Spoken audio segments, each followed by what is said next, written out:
I wanted to make some mountains for a gift for someone who has a pretty extensive and very cool looking Christmas village. That being said, this looks really good as a backdrop to a game board.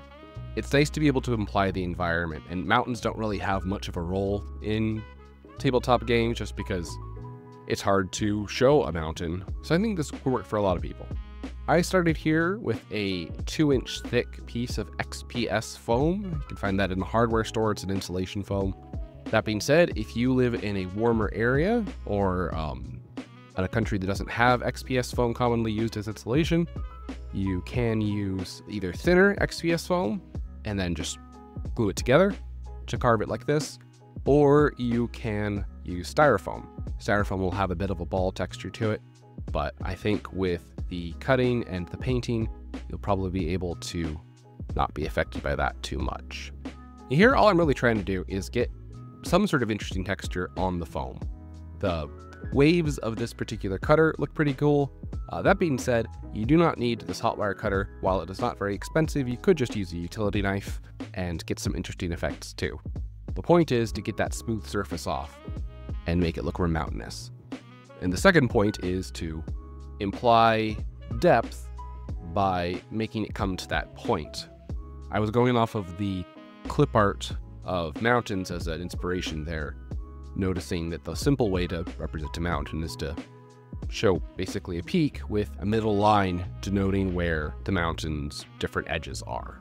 And don't forget to use that discarded piece that used for the first mountain. It already looks mostly mountainy. Doesn't require much work to make some more.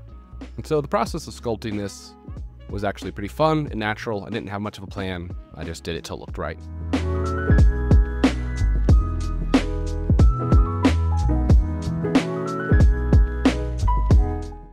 Now I'm using a texturing tool that I printed for myself.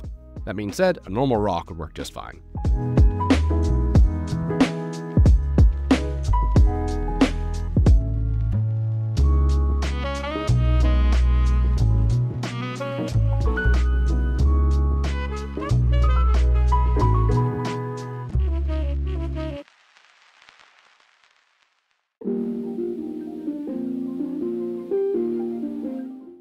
I'm using these spray paints indoors, or at least that first spray paint indoors, from a combination of that some of them are water-based spray paints, and I'm also wearing a gas mask, and I have a filter going in the background. The Liquitex water-based spray paints are really nice. They don't melt foam, which is a concern with most spray paints. The aerosols that propel the paint will actually melt foam, and they're really low odor and low VOC. Do it in a safe place, lots of ventilation.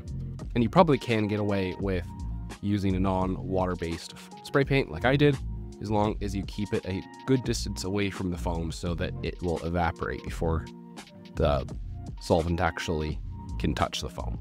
You could call it done at this point.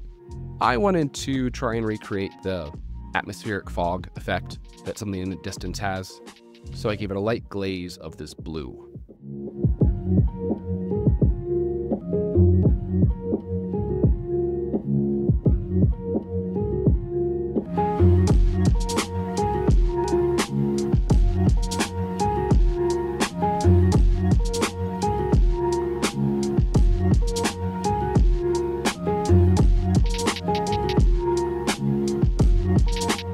As a last little touch, I wanted to add some trees. Since these are mountains, the trees are just tiny pieces of rock. You could use ground up moss for this. I'm using a Woodland Scenics product. And then it's important to brush off little extra bits because each of those little bits is supposed to be a tree, so you don't want a tree to go on the side of a cliff. And that's it. Quick little build. Hope you folks enjoy it. I know I had fun making it. I'll let you take a look at it, and I'll see you next time.